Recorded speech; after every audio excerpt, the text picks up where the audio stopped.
Hello and welcome back to Minecraft Magic the Harvesting. My name is Michael Batman Guy, and today, on this rainy evening, I think maybe we should actually go for a nap first.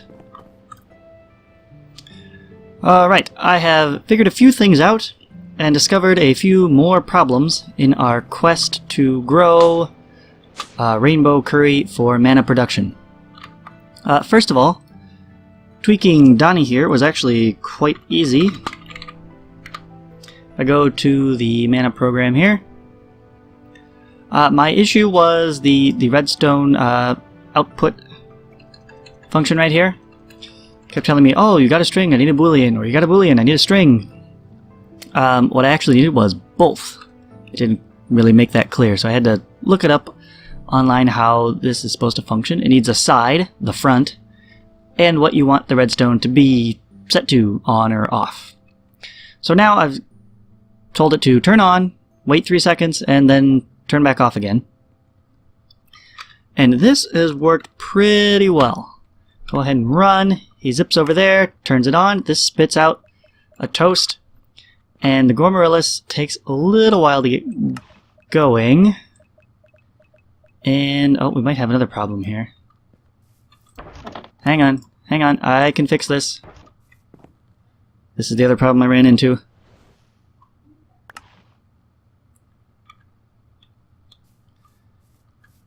Okay, he's just gonna burn through a bunch of toast because there's no space left in the mana pool. So usually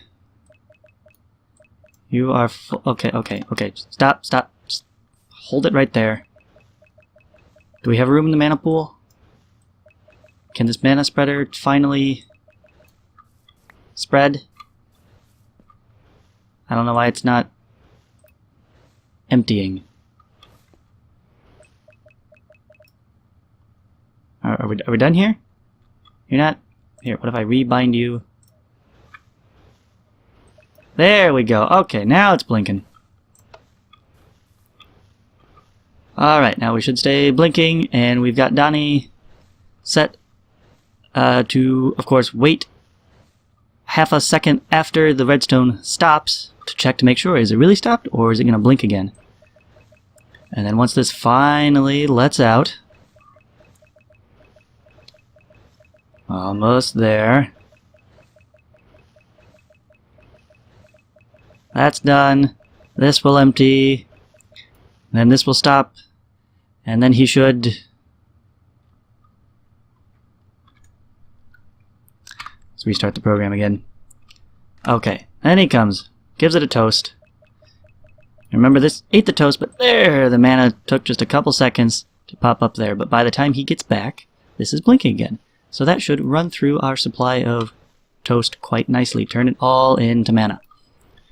Now, we do have one slight issue with the sparks. And that, yeah, the whole idea of sharing the mana pool doesn't quite work. Because that should be equally connected between here. And it might work if these try to draw from it, it will take from here. But it doesn't work that if this is full, you can't add more to it and it automatically go over there. For that, we need different kinds of sparks. So let's see here how to make different types of sparks. Phantom ink to turn them translucent, that would be cool. Holds up spork.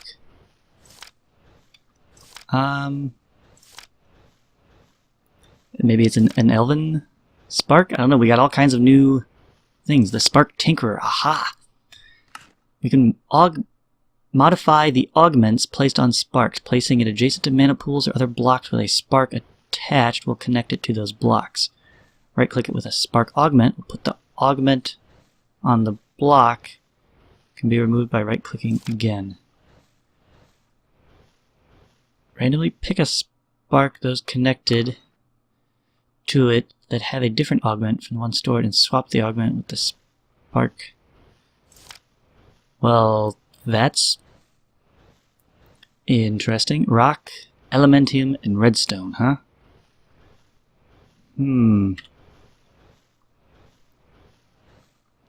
Okay. Living rock, got some of that. Redstone, I've got some of that too. Okay. We're like halfway there. Just need elementium, and that is 2 mana steel into the Alfheim. Okay, well let's go ahead and turn that back on again then. Alright. Good. And let's get a whole bunch of stuff and just throw it all in there. Here, have some mana diamonds. I get dragon stones. Ooh. Mana pearls turn into pixie dust. And mana steel turns into elementium. One more. 2. Before it's a 2-to-1 ratio. Okay. Alright, that's pretty good.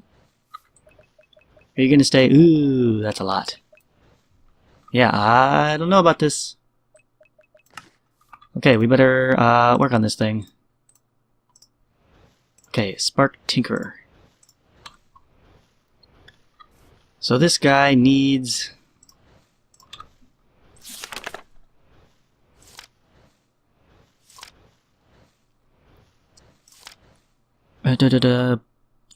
placing it adjacent to a mana pool or other block with a spark attached will connect it to those blocks. This is a spark attached. Can we do it on the agglomeration plate? Or should we just do it right here? I guess I don't really need this redstone for the moment.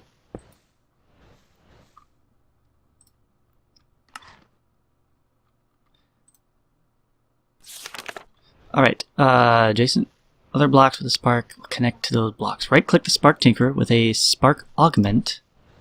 Put the augment in the block. Can be removed by right-clicking again. Okay, how do we get a Spark Augment? Ha! Okay, a variety of augments can be applied. Augments can only be applied to sparks that lie on mana pools. You can only have a single augment at a given time. Starting off, the dispersive augment has the spark use the mana in the pool below to charge nearby players' mana-containing items. Oh, that'd be handy. Dominant spark will have the spark pull any mana from nearby non-augmented sparks into its own until it's completely full. Recessive will have the spark output all mana into nearby non-augmented or dispersive sparks until it's completely empty. I think that's what we want. We want to make this one on the main thing recessive, and it'll automatically try to charge all the others. Okay, so this is dominant, recessive, freeze right there. Okay, steel, pixie dust, and a rune of earth. Okay, mana steel, pixie dust, got that rune of earth. Hey, I happen to have a spare. Alright, so you, and one of you is a recessive spark. I guess I don't really need the Tinkerer at the moment. That's just gonna mess with things. I should be able to just put this right on the spark. And oh, there it goes. Oh, it's draining fast. But that means these are filling fast. Aha! Okay, that's exactly what we want to see. Except I think we're out of toast. Rats. Okay, not to worry. Don't panic. I have other food, actually. What have I got in my backpack ready to go? Not a whole lot. Okay. That's okay. Chef, whip me up something tasty. Something hearty breakfast, epic bacon, sausage and bread, pizzas, leather pants. You can't eat that. Let's go with breakfast. Breakfast sounds good.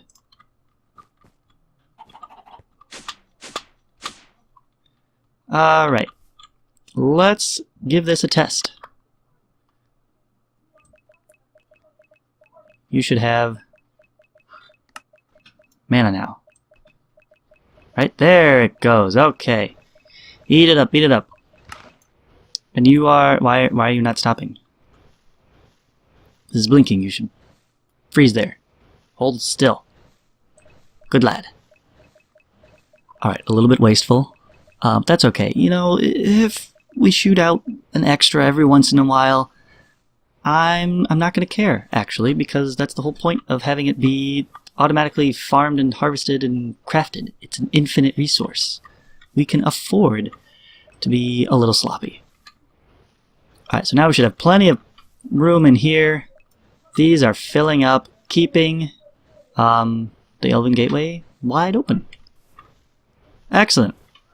So we've got that halfway done. And you're done. Go give it another one. Does it still take 3 seconds? No. Okay.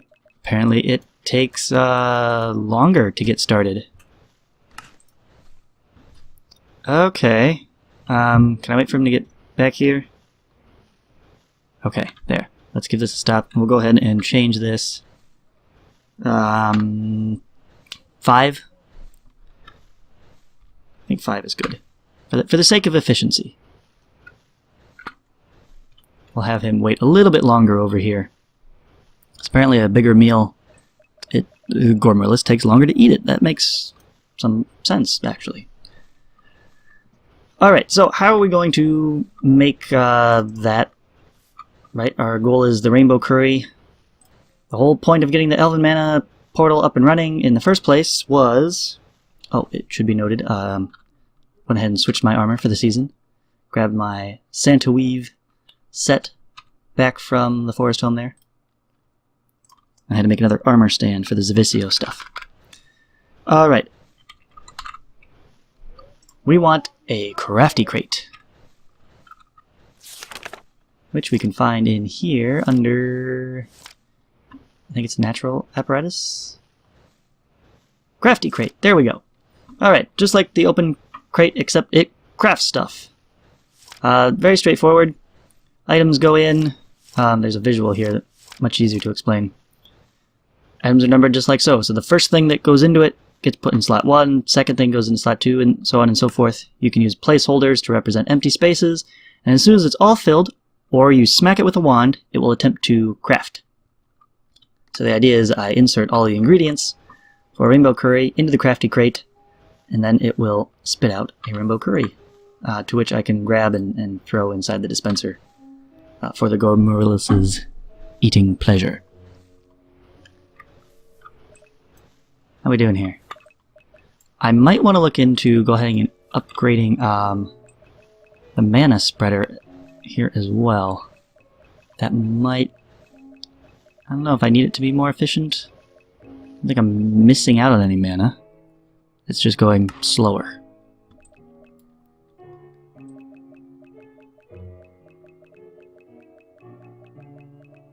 Ah, see? Yeah, it's still taking too long to reach capacity there. Alright, alright. Just make it 10, something ridiculous. Should definitely be long enough. Why are you starting? Tani, please. Come on, you're burning breakfast here. Need to get a crafty crate up and going. So, how do we make such a sucker? Dreamwood planks.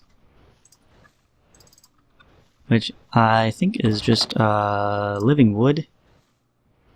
Can we do it as planks, or do we need living wood, the wood? Let's find out. I didn't get anything in return, so they interpreted that as a free gift.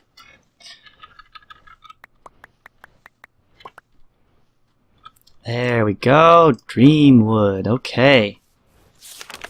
And we turn some of those into planks.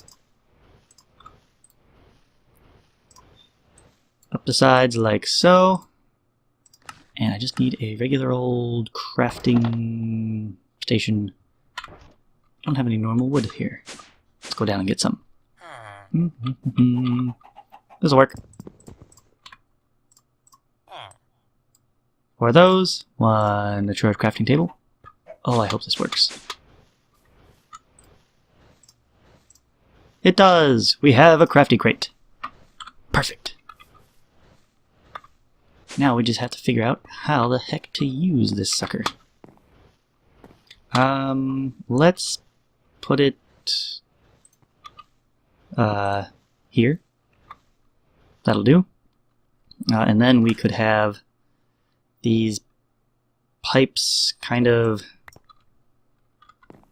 like the idea would be they come from ingredients into this side. And I don't really need the, oh, we do need that branch to go into the generator. But this is going to have to be a little different because the crafty crate is like the open crate. It drops its items straight down. So I might have to hopper hawk it up there.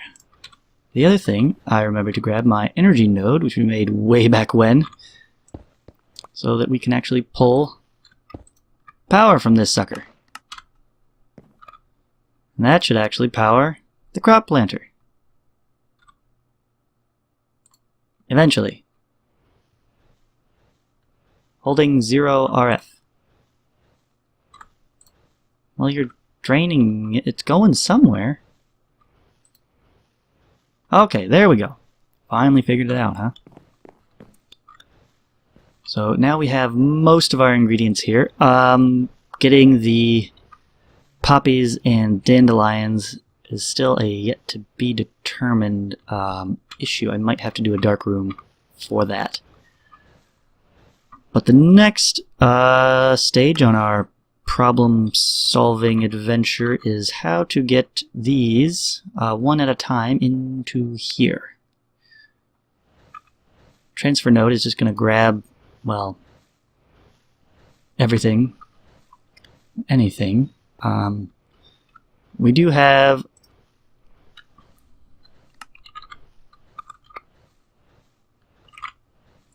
these guys, the hyper rationing pipe, which would force it to only put in one item at a time. Just not sure how to trigger grabbing this, then grab that, then grab that. I need...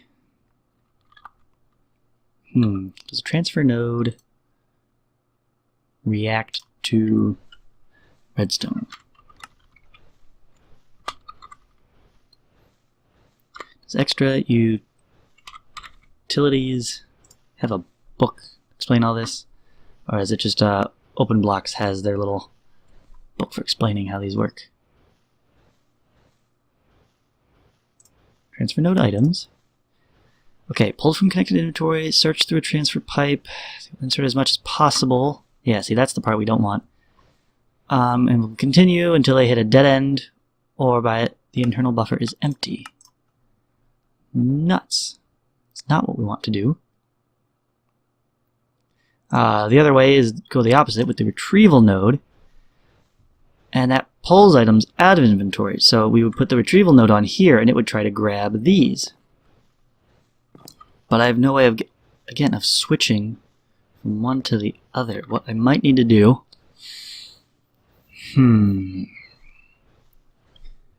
Because if we had... Let's see, the best way I know to make a sequence is we could have something like...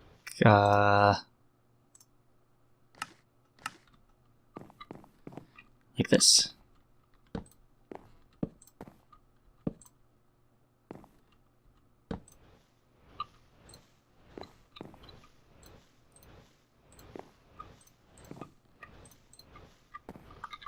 And like that. Okay. And let me grab a, I guess, a torch. See that? Space this out. When this goes on a signal, we go doon, doon, doon, doon, down the line. Then they turn off down the line. Maximize that for effect. So we could say, hey, send one, then the other, then the next, then the next. If we could get something that reacts to a redstone signal and thus sends an item. Hoppers, basic vanilla hoppers, actually turn on and off the redstone signal. So we could do this the old-fashioned way. We just might have to use a lot of space. But hey, I'm not using this floor for anything else. So, between this episode and the next, let me think about this some more, kind of set up a little something, gather some supplies, and we'll start putting together a sequence of rainbow curry crafting. My name is Michael Batman Guy. Thank you very much for watching. I'll see you next time.